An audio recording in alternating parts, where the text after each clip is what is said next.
Tidak bosan lihat saya ya? Kalau yang bosan, ya sudah nasibmu bosan lihat saya. Oke, puji nama Tuhan kita boleh berkumpul lagi di tempat ini, merayakan Natal. Dan saya percaya Natal bukan setiap akhir tahun ya, setiap hari adalah Natal. Tadi saya nggak ada kuis hari ini, tapi saya bawa glove, sarung tangan ya. Tapi sebelum saya bercerita tentang sarung tangan, saya mau cerita ada kejadian. Jadi seorang pria, dia mau pulang. Ini kan Natal, dia mau pulang naik kereta api dari Jakarta. Kemudian di kereta itu dia ketemu dengan seorang wanita, cakep wanitanya. Nah kebetulan ini cowok kan jomblo. Lama duduk deket cewek itu, dia mau nyapa kok nggak enak, cakep gitu ya ceweknya. Tiba-tiba ceweknya ngomong begini, tiap kali kamu senyum, saya mau mengajak kamu ke tempatku. Wih, hatinya langsung duk. Wah, agresif sekali cewek ini. Dia sudah mesem-mesem. Aduh, gimana ya ngomongnya? Oh, kamu jomblo ya? Kata cowoknya. Oh, bukan, saya dokter gigi. Jadi si cewek ini sebenarnya dari tadi itu melihat si cowok itu senyum, dia gemes lihat gigi si cowok. Bukan karena giginya berantakan, tapi giginya ada sambal di situ, ada cabai. Nah, dia ingin memperbaiki gigi karena katanya gini, untuk memperbaiki gigi supaya gigi gak punya sela gigi biar masuk cabai, dia memang dokter gigi yang punya estetika soal gigi ya. Nah, apa yang ingin saya sampaikan, kita ini kadang kalau ketemu orang, kita tuh kegeeran. Geernya begini, setiap kali pulang gereja, kita itu bangga karena kita rajin beribadah. Dari gereja ya, iya, wow enak tadi ke gereja. Tapi itu kebanggaan sesaat karena sebenarnya kosong. Kita terlalu GR menjadi orang Kristen. Ini yang ingin saya sampaikan. Ini apa namanya? Sarung tangan. Saya taruh sarung tangannya di sini. Sarung tangan ini sebenarnya sarung tangan suami saya. Harusnya ada yang lebih tebal. Tadi saya cari. Suami saya itu pakai sarung tangan. Tiap kali dia pergi mission trip. Mission trip ini mereka bangun gereja. Dan suami saya itu selalu dapat pekerjaan itu bagian yang manjat dan pegang bor, kemudian mereka harus angkat besi kanal gitu ya, jadi harus pakai sarung tangan.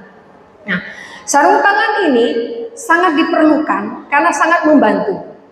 Tapi bayangkan jika sarung tangan ini, saya suruh sarung tangan ini, misalnya di sini ada Alkitab ya, saya bilang, ambil Alkitab itu. Sarung tangannya diam saja, tidak ngambil. Mungkin sarung tangannya butuh motivasi. Ayo, kamu bisa. Gak bergerak juga. Mungkin dia harus diajarkan. Gini loh, gerakkan dulu jempolmu. Gini, kamu bisa ngambil. Tidak juga. Dia tidak bisa melakukan apa-apa. Mungkin dia butuh jodoh. Biasanya orang kalau mau ke gereja ada jodohnya. Mungkin dia butuh jodoh baru dia mau bergerak. Ini jodohnya nih. Tapi dia tetap tidak melakukan apa-apa. Sekarang sarung tangan ini tidak bisa melakukan apapun kecuali ada tangan yang hidup. Tangan yang hidup di dalamnya, maka dia baru bisa berfungsi. Hidup kita sering ke gereja, tapi tidak ada kekuatan tangan yang hidup dalam hati kita. Bicara tema hari ini, kegiatan datang Gusti Yesus. Saya mau khotbah bahasa Jawa, tapi saya takut Anda tidak mengerti. Karena saya juga pasti tidak mengerti ya. Jadi lain kali Bu Naning, tolong ya Bu Atin ajar saya bahasa Jawa. Saya nggak paham nih. Ini saya tanya tadi ke Bu Naning, Bu bacanya gimana? Keki? Bukan, keki. Oh, saya keki. Salah. Jadi saya jadi pembicaranya saya nggak ngerti artinya. Tetapi saya setelah tanya Bu Naning artinya apa, ini bicara tentang kekuatan dari Tuhan. Tangan yang hidup, sesuatu yang hidup akan membuat hidup kita berfungsi. Hari ini kita menjadi orang Kristen. Kita akan bahas ini ya. Bicara sumber kekuatan, kita baca ayat firman Tuhan dulu di dalam Yesaya 41 ayat 10. Yesaya 41 ayat 10. Janganlah takut, sebab aku menyertai engkau. Janganlah bimbang, Sebab aku ini Allahmu, aku akan meneguhkan, bahkan akan menolong engkau. Aku akan memegang engkau dengan tangan kananku yang membawa kemenangan. Ayat ini komplit. Komplit yang pertama dikatakan jangan takut. Jangan takut. Kenapa firman Tuhan mengatakan jangan takut? Sebab aku menyertaimu. Ini kalau bicara jangan takut berarti Tuhan memberikan kita kekuatan terus menerus. Jadi kekuatan dari Allah itu terus ada. Ini bergema sekali. Jadi kekuatan dari Tuhan tidak pernah berkurang dalam hidup kita. Masalahnya kita selalu takut. Ada orang takut ketika sakit, takut mati.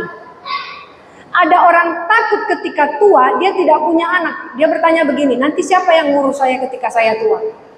Ada orang takut ketika dia belum menikah sampai usia 30. Rasa takut yang seperti itu.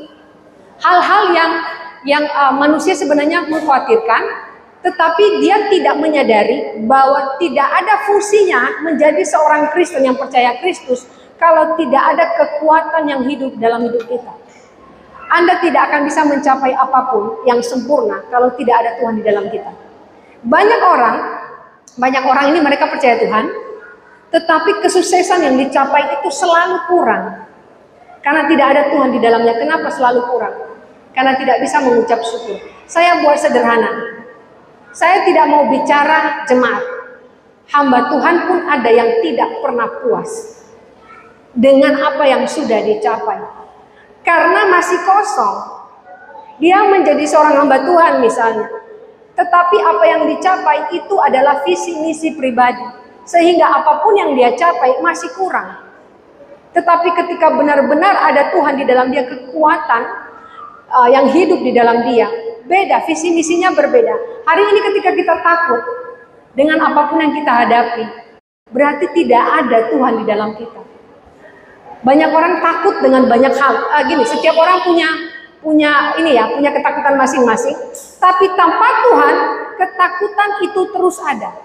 Tanpa Tuhan di dalam diri kita, ketakutan terus ada.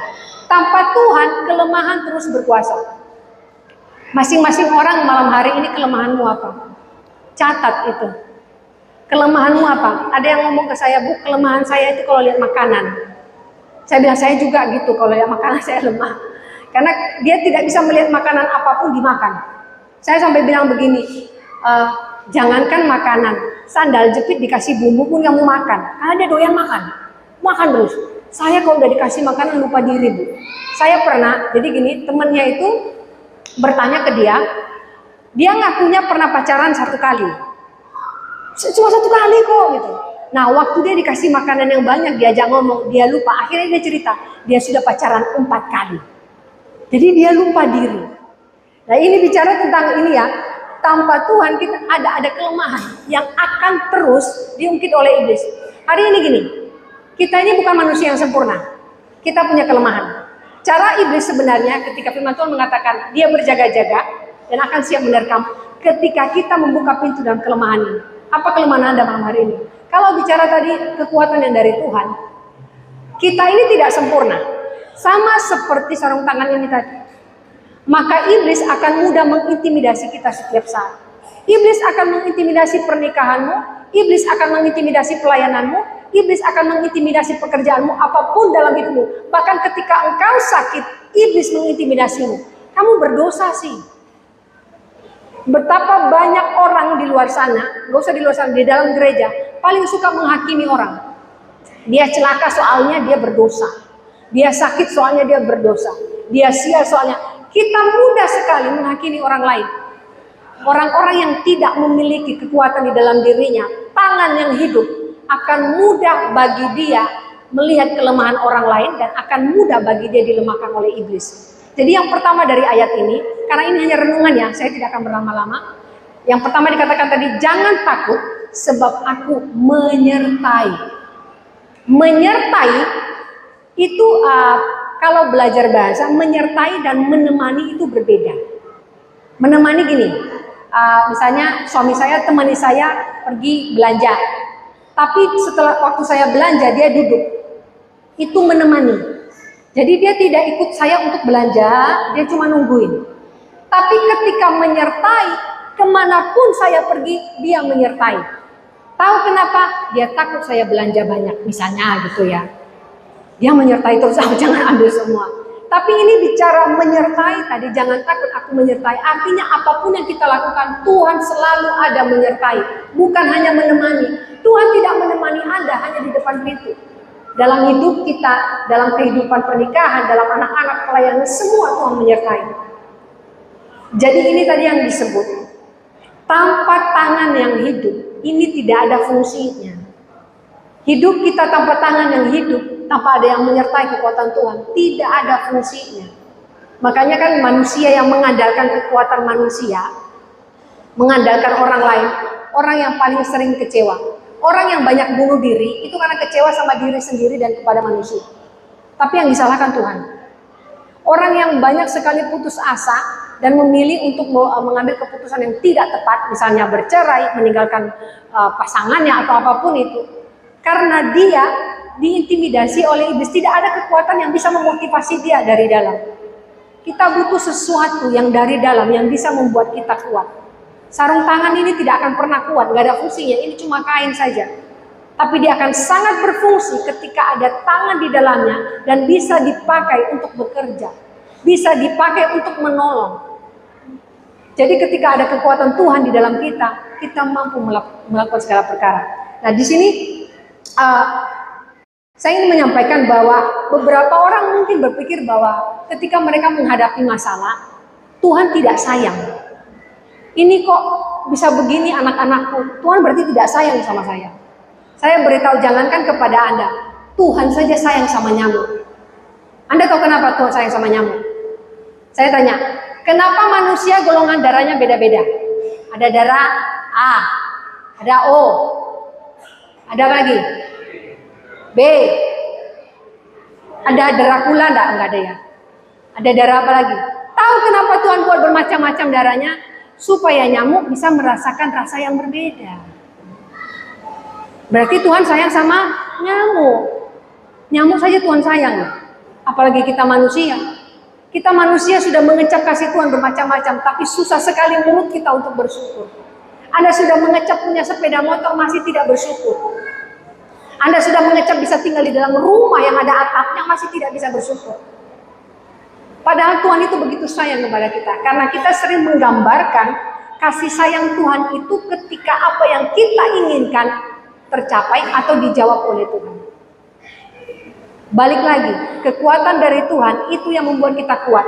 Kekuatan dari Tuhan itu yang membuat kita bisa bersyukur. Kekuatan dari Tuhan itu yang membuat kita bisa berfungsi sebagai orang percaya. Tanpa Tuhan Anda tidak berfungsi sebagai orang percaya, biasa saja seperti orang di luar sana. Jadi di dalam ayat yang saya tadi ya. Nah yang kedua, ayat ini mengatakan jangan bimbang. Di jangan bimbang ini ada banyak poin yang disebutkan. Pertama, meneguhkan. Meneguhkan itu apa sih? Kalau pendeta diteguhkan, itu berarti diakui. Diakui dan diteguhkan dia sebagai pendeta. Berarti tidak bisa diragukan lagi. Nah ketika bicara meneguhkan, ketika kita bekerja, kita tidak punya kekuatan yang maksimal. Tuhan meneguhkan kaki kita seperti fondasi yang kuat. Sehingga kita bisa mengerjakannya bersama dengan Tuhan. Siapa yang bisa mengerjakan sesuatu dengan kekuatannya sendiri? Tidak ada. Siapa yang bisa menjalankan pernikahannya dengan kekuatannya sendiri? Tidak ada. Apalagi kalau istrinya nggak bisa masak. Istriku nggak bisa masak, ya makan di restoran sana. Ada yang ngomong begini, Bu, dosa tidak kalau menceraikan istri yang nggak bisa masak? Saya tanya, dulu kamu nikahi dia kenapa? Karena cantik, ya makan cantiknya. Ya toh? Kalau dulu mau jadi cari tukang masak, cari tukang masak. Sekarang sudah menikah 7 tahun kok alasannya nggak bisa masak? Itu alasan. Berarti dia ada ketemu genderuwo di luar sana. Meneguhkan, Tuhan meneguhkan apapun yang kita kerjakan, memperkuat itu karena Tuhan ada di dalam kita. Itu kata dari jangan bimbang. Yang kedua, menolong. Yesaya tadi ada kata menolong, aku akan menolong. Pertolongan Tuhan tidak pernah terlambat. Tuhan bukan pesawat yang suka delay. Tuhan bukan ojek yang suka terlambat. Tuhan tidak pernah terlambat menolong. Kalau hari ini ada yang sakit dan belum sembuh, Tuhan bukan tidak menolong. Proses Tuhan dalam mengerjakan sesuatu, Dia ingin menunjukkan agar kita boleh melihat kuasa Allah bekerja dengan hebat. Kalau begitu cepat, kita tidak akan bisa menghargai pekerjaan Tuhan. Jadi bicara menolong, Tuhan tidak pernah terlambat untuk menolong. Sampai hari ini saya belum bekerja, Tuhan bukannya tidak menolong. Perhatikan baik-baik, ketika Tuhan menolong, Tuhan akan menunjukkan banyak tanda. Tapi terkadang kita yang menutup mata untuk melihat tanda ini. Jadi katanya jangan bimbang, sudah diteguhkan, dikuatkan. Kemudian dikatakan menolong. Menolong ini bicara bukan hanya kata menolong ya. Jadi melakukan sesuatu dengan sepenuh hati. Itu menolong.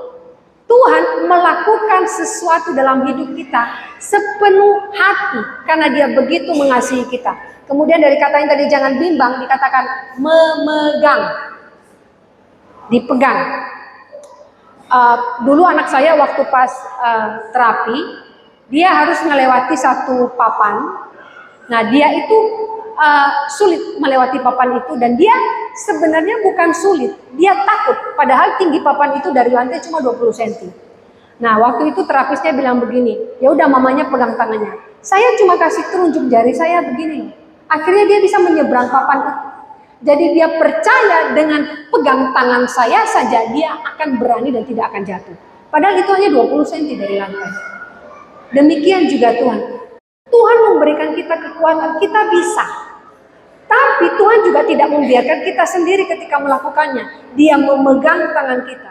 Hari ini apa yang kita kerjakan? Apakah Anda masih ragu bahwa Tuhan memegang tanganmu?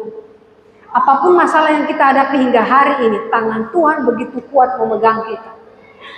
Tangan yang hidup ada dalam diri kita, tidak akan pernah melepaskan kita.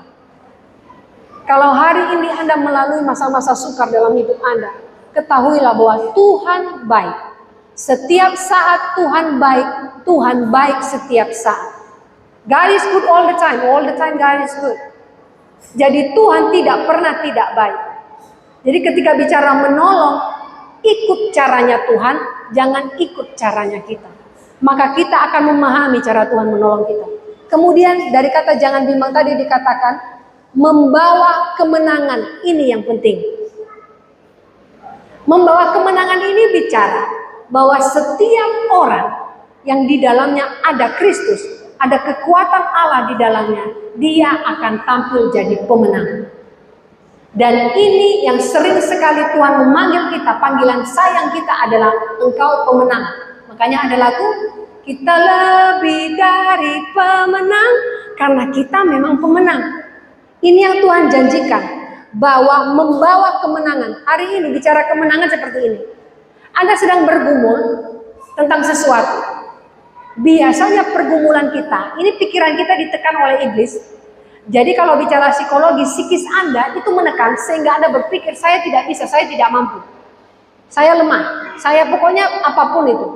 Tapi ketika dikatakan tadi bahwa membawa kemenangan, Tuhan itu memberikan kita motivasi dari orang-orang yang ada di sekeliling kita. Makanya Bapak Ibu, kita harus bersyukur. Apapun yang ada di sekeliling kita, siapapun itu bersyukur. Mereka sebenarnya orang-orang yang dipakai Tuhan. Bersyukur dengan keluarga Anda. Mereka tidak sempurna. Untuk mencapai sebuah kemenangan, Tuhan juga akan memberikan kita komunitas yang baik. Tetapi ketika Anda ketemu dengan komunitas yang menjadi toksik dan racun, keluar. Jangan berdiam di dalam komunitas yang membuat Anda tetap berada di dalam pemikiran bahwa Anda tidak mampu. Membawa kemenangan. Hari ini kita bisa mengalahkan iblis. Dia tidak bisa mengintimidasi kita. Iblis paling mudah itu mengintimidasi pikiran. Pikiran ini yang paling lemah. Banyak orang berpikir bahwa hal yang paling lemah dalam dirinya itu sebenarnya ini dan itu. Sebenarnya pikiran. Pikiran kita ini jadi kejatuhan Hawa di Taman Eden itu karena iblis bermain dengan psikisnya. Iblis loh tidak petik buahnya, iblis tidak maksa dia ngambil buahnya. Tapi iblis berbicara, mengatakan kepada dia, masa sih gak boleh makan buah itu? Berarti Tuhannya jahat dong, gak boleh memberikan makanan yang boleh mengetahui mana yang baik dan mana yang jahat. Iblis akan terus mengintimidasi pikiran Anda. Jadi ketika bicara membawa kemenangan, bersama Tuhan ada fondasi yang kuat. Gereja bisa kuat karena ada Tuhan di dalamnya.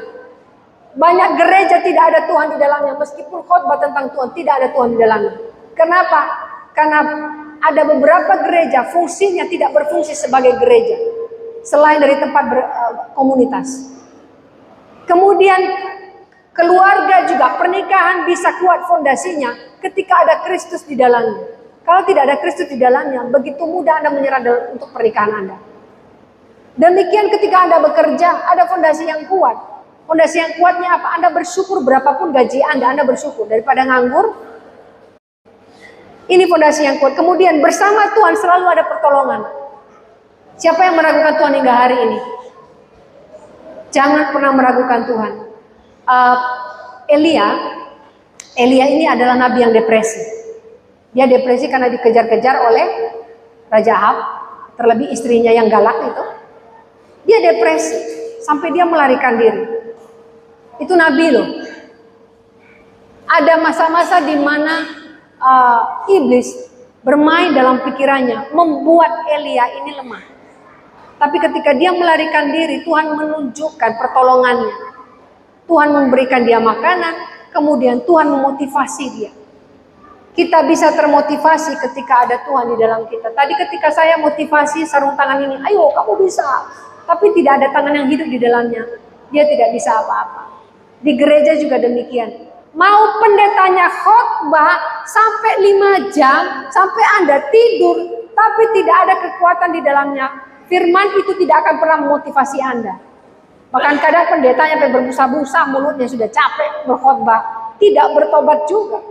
Karena memang tanpa Tuhan di dalamnya, tanpa kekuatan Tuhan, ini tidak berfungsi. Mau memotivasi seperti apa manusia, kalau tidak ada Tuhan di dalamnya, tidak ada kekuatan. Kemudian bersama dengan Tuhan, kita tidak takut jatuh. Karena tangannya terus memegang kita. Dan yang terakhir adalah bersama Tuhan, tidak kenal arti kalah. Jangan menyerah sebelum Anda berjuang bersama dengan Tuhan. Yang sakit hari ini saya katakan, jangan menyerah. Jangan menyerah selama Anda berjuang bersama dengan Tuhan, kemenangan ada di pihak Anda. Buat Anda yang bekerja hari ini, pekerjaan Anda tidak dihargai oleh pimpinan Anda. Saya katakan jangan menyerah. Karena orang-orang yang direndahkan tapi akan ditinggikan Tuhan, tidak ada lagi yang bisa merendahkan dia. Kalau ada yang merendahkan Anda karena apa yang Anda kerjakan kecil di mata manusia, saya katakan Tuhan melihat itu besar karena Anda melakukannya bersama dengan Tuhan. Jadi bicara firman hari ini, kekuatan yang datang dari Tuhan, berfungsilah menjadi pribadi yang menerima Kristus di dalam hati kita, di dalam hidup kita. Tangan yang hidup, tangan yang kuat, Kristus yang hidup ada dalam diri kita. Kalau pesan Natal malam hari ini bicara tentang kekuatan Tuhan, setiap orang malam hari ini jangan mau dibodohi oleh iblis dengan mengintimidasi, dengan ketakutan. Karena kita punya Tuhan yang hebat, kita punya Tuhan yang kuat, kita punya Tuhan yang luar biasa, yang tidak pernah meninggalkan, tidak pernah mengabaikan, tidak pernah menutup telinganya mendengarkan doa kita, bahkan tidak pernah menutup mata untuk melihat hidup kita. Jadi bersyukur hari ini setiap orang yang ada di tempat ini, ketika kita bisa percaya bahwa Yesus adalah Tuhan, hidup kita disertai oleh Tuhan. Jangan takut, jangan bimbang, karena Dia kekuatan kita, Dia roti hidup, Dia pribadi yang hidup, Dia tangan yang hidup yang memberikan kekuatan dalam hidup kita. Amin. Mari kita berdoa.